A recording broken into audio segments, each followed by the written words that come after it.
आज की इस क्लास में मुताला करेंगे बच्चों हमारी दरसी किताब गुलिस्तान अदब के हिस्सा नस्र के सबक नंबर 6 का, और इस सबक का उन्वान है रिपोर्टाज। बच्चों इस सबक में रिपोर्टाज की तारीफ दे रखी है, रिपोर्टाज क्या होती है, किस तरह लिखी जाती है, और साथ ही उर्दू अदब की पहली रिपोर्टाज पौधे का एक हिस्सा इस सबक के अंदर दिया गया है। पौधे कृष्ण चंद्र की लिखी हुई रिपोर्टाज है। इस रिपोर्टाज में आपने तरक्की पसंद तहरीक के हैदराबाद में मुनक्किद किए गए कुल हिंद इजलास की रुदात बयान की है, जो 1945 के अंदर मुनक्किद किया गया था। 1946 में आपने पौधे लिखी थी, उसका एक हिस्सा यहाँ पर सबक के तौर पर शामिल किया गया है। सबक को मैंने 4 हिस्सों में तकसीम किया है। पहले हिस्से में हमने रिपोर्टाज के हवाले से मालूमात हासिल की, रिपोर्टाज क्या होता है, किस तरह से लिखा जाता है, और उर्दू अदब में रिपोर्टाज की क्या अहमियत है, क्या हैसियत है, इन हवालात से हमने मुताला किया है। दूसरे हिस्से के अंदर हमने कृष्ण चंद्र की ज़िंदगानी के हवाले से और उनकी तर्ज तहरीर की खुसूसियात के हवाले से मुख्तसर मालूमात हासिल की है। तीसरे हिस्से में हमने पौधे का मुताला किया, जो हिस्सा पौधे का सबक के तौर पर शामिल किया गया है उसका हमने मुताला किया और उसको पढ़ा समझा कि किन किन चीज़ों की आपने बयानी कर रखी है। यहाँ पर मैं चौथा हिस्सा लेकर आपके सामने हाजिर हूँ। इसमें हम पौधे से मुतालिक दरसी किताब में दिए गए सवालों के जवाबात हासिल करेंगे। तो हम शुरू करते हैं सबक का चौथा हिस्सा, जिसका उन्वान है मशक़ी सवालात। यहाँ हम इस सबक में दिए गए सवालों की मशक़ करेंगे, उनके जवाब हासिल करेंगे। सवालों जवाब से पहले बच्चों गौर करने वाले कुछ नुक्ते आपके लिए दिए जाते हैं, यहाँ भी दिए गए हैं, नुक्तों को आपको बड़े गौर से देखना है।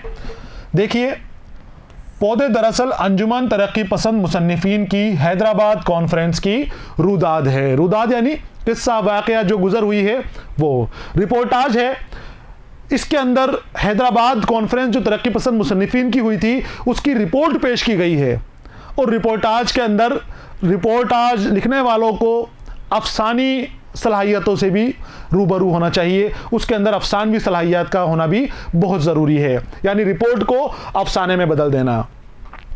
तो अंजुमन तरक्की पसंद मुसन्निफीन की हैदराबाद कॉन्फ्रेंस की रुदात बयान की गई है। इस रुदात में कृष्ण चंद्र ने बताया है कि इस अंजुमन ने किस तरह हमारे अदब में इंसान दोस्ती और हकीकत पसंदी की एक नई रिवायत का पौधा लगाया है। जो तरक्की पसंद मुसन्निफीन की अंजुमन है 1935 के अंदर ये बनी थी। 1936 में पहला इजलास हुआ था हिंदुस्तान के अंदर इसका, और उस वक्त ये मान लीजिए कि इस तरक्की पसंद तहरीक के ज़रिए, इस अंजुमन के ज़रिए एक बीज डाला गया था। वो बीज था इंसानी हमदर्दी, इंसानी दोस्ती, मज़दूरों के हक़ के बारे में बात करने का जज्बा, और सभी को मिलजुल कर मुल्क को आगे बढ़ाने की जज्बे को शुरू करने का वो बीज लगाया गया था। 10 साल बाद वो बीज पौधे की शक्ल के अंदर बाहर आया है, यानी हैदराबाद के इजलास के अंदर जो रुदाद है, जो किस्से आए हैं, उनको कृष्ण चंद्र ने पौधे कहा है। वो इसलिए क्योंकि 10 साल पहले जो बीज लगाया गया था वो बीज अब ज़मीन से फट पड़ा है। 10 साल की मुसलसल मेहनत मुसन्निफीन ने उसके पीछे की है। पूरे मुल्क के अंदर जगह जगह इसकी इजलासें की गई हैं, जलसे किए गए हैं, मजलिसें बनाई गई हैं, महफिलें लगाई गई हैं, तरह जगह जगह सूबाई तौर पर अंजुमन बनाई गई है। बड़ी मेहनत की है, और मेहनत का सिला अब हैदराबाद के इजलास में देखने को मिला है। तो ये कहते हैं कि उस बीज से पौधे निकल आए हैं, इंसानी हमदर्दी के पौधे निकल आए हैं, मजदूरों के हक की बात करने वाले पौधे निकल आए हैं, लोगों को लोगों से जोड़ने वाले पौधे निकल आए हैं। और ये कहते हैं कि अब मेहनत करके, यानी पौधे निकल आए हैं, इसका मतलब ये नहीं है कि हमारा काम आसान हो गया है।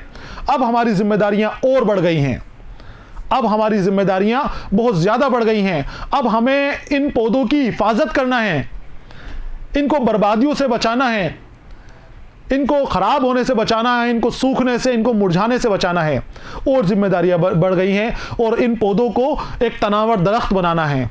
जब ये तनावर दरख्त बन जाएगा तो फिर हिंदुस्तान के अंदर जुल्म सितम ख़त्म हो जाएगा, हिंदुस्तान में छोटे और बड़े की तफरीक ख़त्म हो जाएगी, हिंदुस्तान में ज़ात पात की तफरीक ख़त्म हो जाएगी, लड़ाई झगड़े ख़त्म हो जाएंगे, मज़दूरों के हक़ों की बात होगी, किसानों के हकूक़ की बात होगी, किसान और मज़दूर बराबर रहेंगे, और सभी को इतना पैसा मिलेगा, और सभी उस मुकाम के ऊपर पहुंच जाएंगे कि जहां कोई भूखा नहीं सोएगा, कोई नंगा नहीं बैठेगा, हर मज़दूर के सर पे साया होगा, हर किसान के खेत लहलाएंगे, और उन किसानों के जो पैदावार होगी, उस फसल से जो पैदावार होगी उसका मालिक किसान ही रहेगा।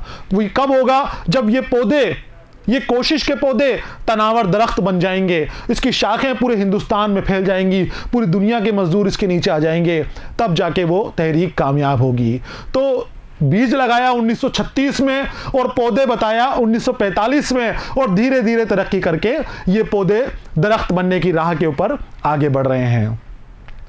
तो इंसानी दोस्ती और हकीकत पसंदी की एक नई रिवायत का पौधा लगाया गया है। दूसरा नुक्ता देखिए, दानिश्वरों की मजलिस में जब कोई तजवीज़ मंजूरी के लिए पेश की जाती है तो कुछ लोग उसकी हिमायत करते हैं और कुछ लोग मुखालिफत। इस तरह इस तजवीज़ के बारे में कोई फ़ैसला किया जाता है। यहाँ मुसन्निफ ने यह बताया है कि मुल्कराज आनंद की पेश करदा तजवीज़ कई लोगों की हिमायत के बावजूद डॉक्टर अब्दुल अलीम की मुखालिफत के बाइस पास ना हो सकी। बच्चों, दानिश्वरों का अमल है कि वो सभी की बात सुनते हैं और सभी को अपनी बात कहने का मौका देते हैं, और अच्छे लोगों की, समझदार लोगों की भी यही पहचान होती है कि वो इस्लाह करते हैं, एक दूसरे से पूछते हैं। किसी चीज़ के बारे में, मुआहदे के बारे में कोई काम शुरू करना है तो उससे पहले इस्लाह की जाती है, उसकी खामियों के बारे में भी बात की जाती है और उसकी अच्छाइयों के बारे में भी बात की जाती है, और जो कह रहा है उसके ख़यालात की तारीफ़ की जाती है, उसके ख़यालात की इज़्ज़त की जाती है। ऐसा नहीं कि किसी पावरफुल आदमी ने, अहमियत के काबिल शख्स ने कोई मुआहदा पेश किया और सभी उसकी हिमायत करेंगे, तो फिर बच्चों वो दानिशवराना हिमायत नहीं हुई। सभी तरह के लोगों को इजाज़त मिलनी चाहिए। उसकी खिलाफत के अंदर भी बात होती है, दानिशवराना महफिल के अंदर किसी चीज़ की, और हिमायत के अंदर भी बात होती है। यहाँ पर एक तजवीज़ पेश की गई थी, एनसाइक्लोपीडिया की तरह किताब बनानी थी, जैसी रूस में बनाई गई थी, फ्रांस में बनाई गई थी, उस तरह की किताब बनानी थी। तजवीज़ पेश की गई। मुल्कराज आनंद जो तरक्की पसंद मुसन्निफीन की अंजुमन के सदर थे, कुल हिंद अंजुमन के सदर थे, उन्होंने उस तजवीज़ को पेश किया था, लेकिन अब्दुल अलीम ने उस तजवीज़ पर एतराज़ जताया, और वो सिर्फ अब्दुल अलीम की तजवीज़ के एतराज़ जताने की वजह से वो तजवीज़ गिर गई, वो तहरीक गिर गई, वो किताब बनाने का मसौदा धरा रह गया। सब हिमायत में थे, बहुत सारे लोग हिमायत कर रहे थे और बड़े बड़े अदीब शामिल थे, लेकिन अब्दुल अलीम ने मना किया कि नहीं, ऐसा नहीं हो सकता, तो उसको छोड़ दिया गया, उनकी मुखालिफत की इज्जत की गई, उसको तहरीक को आगे नहीं बढ़ाया गया। तो यहाँ पर बताया गया है कि दानिश्वरों की मजलिस जो होती है वहाँ पर कुछ लोग मुखालिफ भी होते हैं और कुछ लोग हिमायत भी होते हैं, लेकिन सिर्फ हिमायती लोगों की बात नहीं सुनी जाती, मुखालिफों की बात भी सुनी जाती है, और जो खिलाफ हैं उनको भी साथ रखकर काम किया जाता है। अब आते हैं बच्चों हम सवाल और जवाब की तरफ।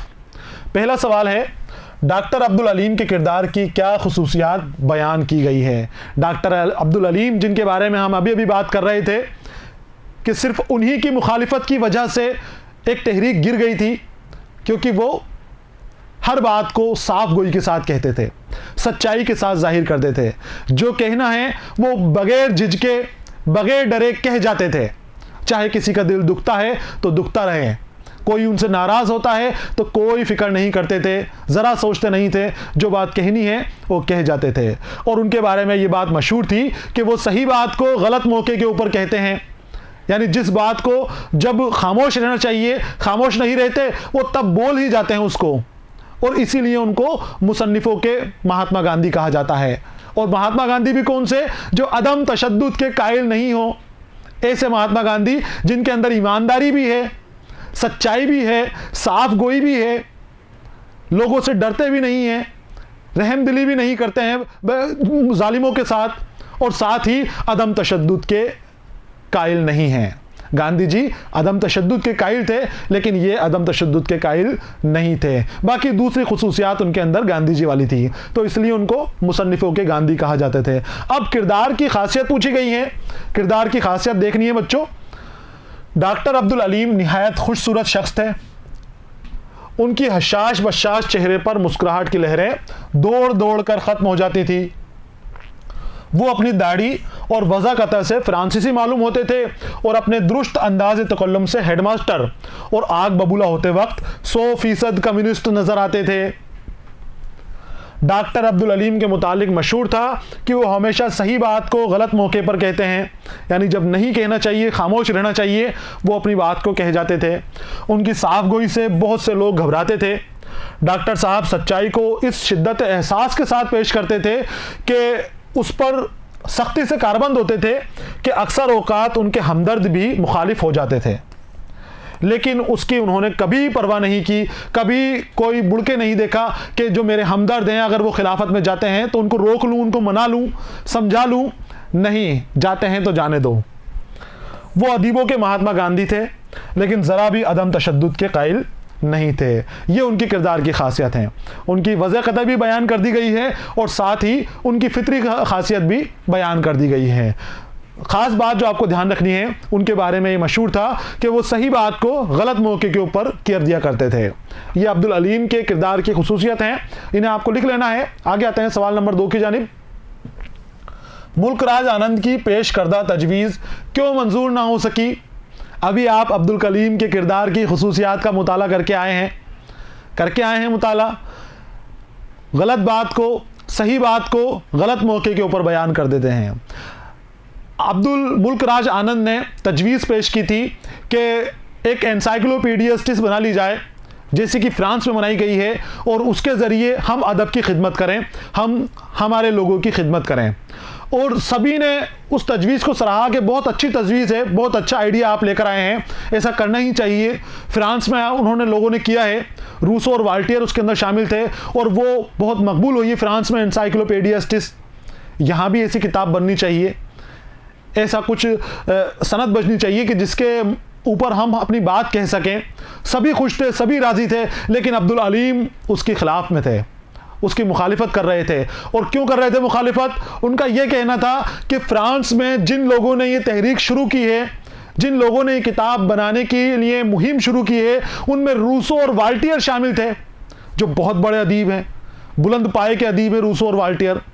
क्या हिंदुस्तान में ऐसा कोई अदीब मौजूद है? ऐसा कोई मुफक्किर मौजूद है? कोई नहीं है ऐसा। और इस वजह से वो तहरीक गिर गई।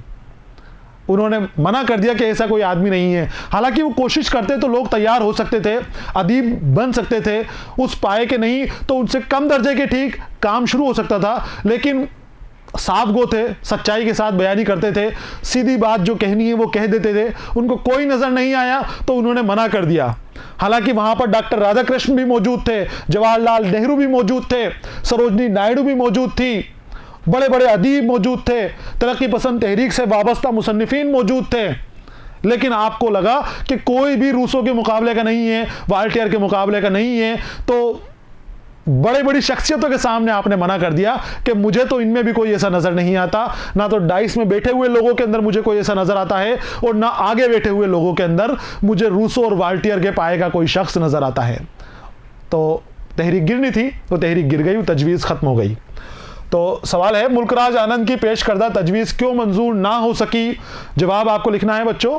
मुल्क राज आनंद की पेश करदा तजवीज़ डॉक्टर अब्दुल अलीम की मुखालिफत की वजह से मंजूर ना हो सकी। और पूरा किस्सा आपको पता चल गया कि क्यों मुखालिफत की थी, क्या तजवीज़ पेश की गई थी।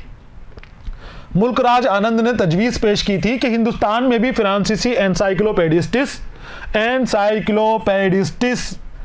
की तरह एक तहरीक जारी की जाए। ये तजवीज़ भी सभी को पसंद आई, लेकिन डॉक्टर अब्दुल अलीम ने इस तजवीज़ की ये कहकर सख्त मुखालिफत की कि फ्रांस में इस तहरीक को चलाने वालों में रूसो और वाल्टियर जैसे बड़े बड़े लोग शामिल थे, लेकिन हिंदुस्तान में उस मेयार का कोई अदीब या मुफक्किर मौजूद नहीं है। ये तहरीक गिर गई, ख़त्म हो गई। यह है सवाल नंबर 2 का जवाब। आगे आते हैं सवाल नंबर 3 की जानिब। अदीबों के एहतिसाब का महकमा डॉक्टर अलीम साहब के पास ही होने की क्या वजह बताई गई है? ये कहा गया था कि अगर अदीबों की गलतियों का हिसाब लिया जाए, अदीबों को उनकी गलतियों के लिए सज़ा दी जाए, अब उनकी जहनी गलतियां भी हो सकती हैं, उनकी फ़िक्री गलतियां भी हो सकती हैं, उनके कलाम में गलतियां भी हो सकती हैं, उन गलतियों के लिए उनको सज़ा दी जाए और सज़ा के लिए एक महकमा बना दिया जाए, एहतसाब यानी हिसाब लेने वाला महकमा बना दिया जाए, तो उसका सदर डॉक्टर अब्दुल अलीम को ही बनाया जाएगा। डॉक्टर अलीम के सुपुर्द ही वो महकमा किया जाएगा।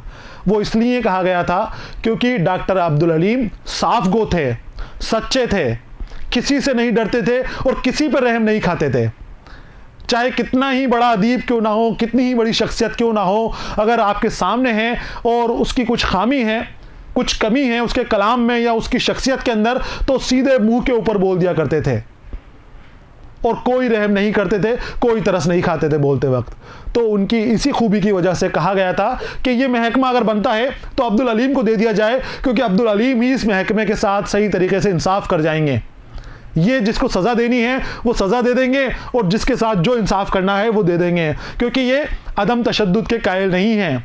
गांधी जी वाली खुसूसियात है सारी की सारी, ईमानदार भी हैं, साफ गो भी हैं, सच्चे भी हैं, लेकिन अदम तशद्दुद के कायल नहीं हैं।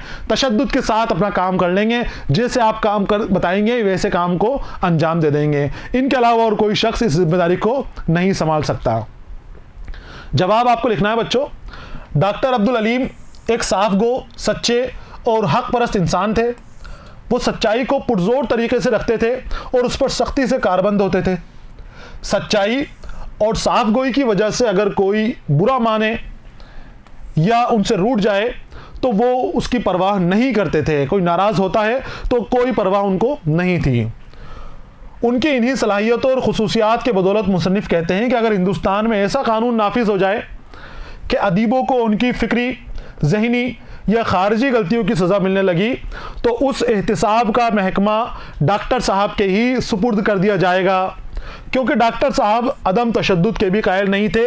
इसलिए वो बग़ैर किसी पर रहम करे पूरी ईमानदारी से मामलात में फ़ैसला फैसला करने की सलाहियत रखते थे। इसलिए ये महकमा उनको दिया जाने की तजवीज़ पेश की गई। ये खाली ख्याल था, ऐसा कोई महकमा नहीं है कि शायरों को उनकी ख्याली गलतियों के लिए सज़ा दी जाए।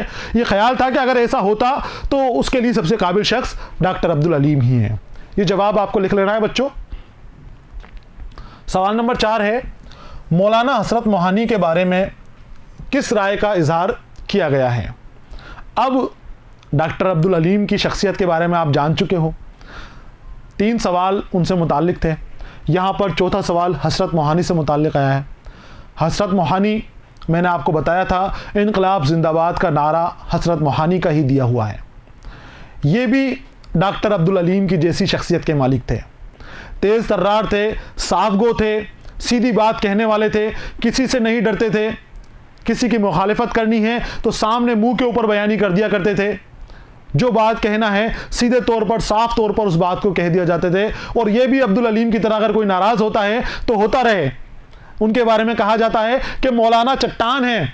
अब चट्टान थोड़ी हिलती है, ना तो हिलेंगे ना पलटेंगे अपनी बात से, जो कह दिया बस वो कह दिया, अब वही होकर रहेगा।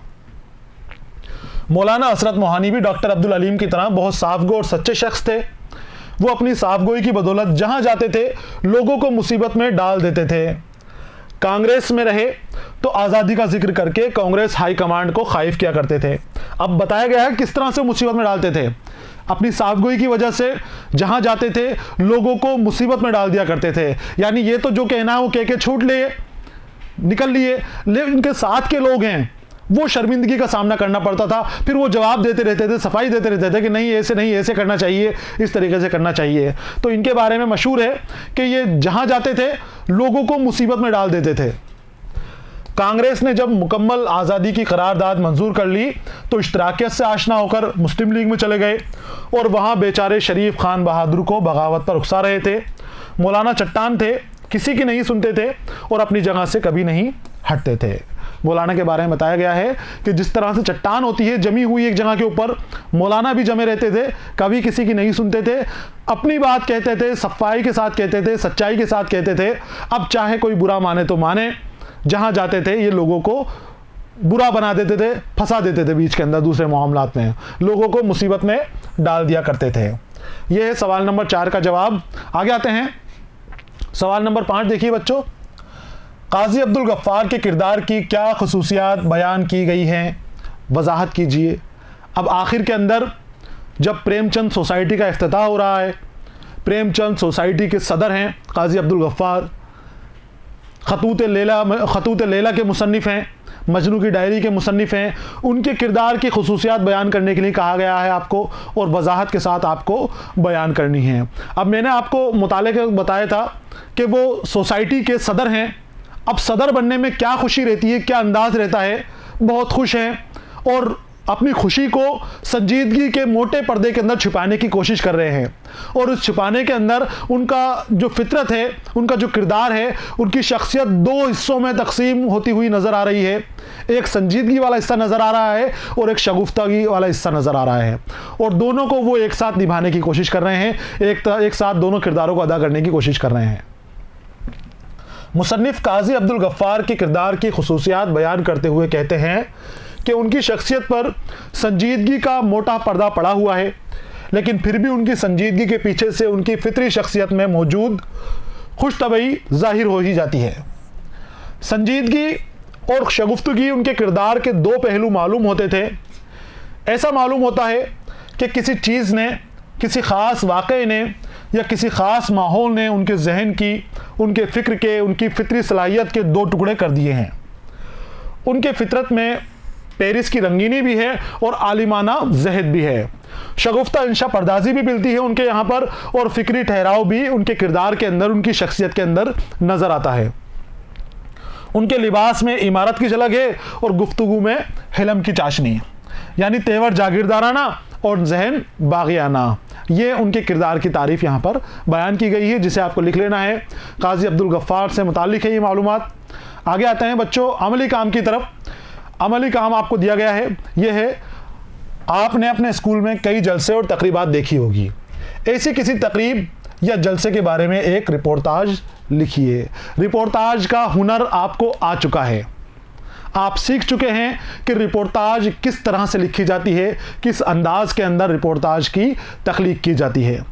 आपके स्कूल में जलसे भी होते हैं, तकरीबें भी होती हैं, और भी दीगर प्रोग्राम होते हैं, तरह तरह के प्रोग्राम वक्त वक्त के ऊपर मुनक्किद होते रहते हैं। एक जलसे की रुदाद रिपोर्टाज के शक्ल के अंदर आपको लिखनी है, रिपोर्टाज को लिखनी है और अपने उस्ताद को चेक करानी है। इसी के साथ बच्चों यहाँ पर सवाल और जवाब वाला हिस्सा भी मुकम्मल हो गया है। हमारा सबक 6 भी यहाँ पर मुकम्मल हो गया है। अगले सबक के साथ मैं फिर आपके सामने हाजिर रहूँगा। तब तक के लिए इजाज़त दीजिए। पढ़ते रहिए, खुश रहिए। अलविदा।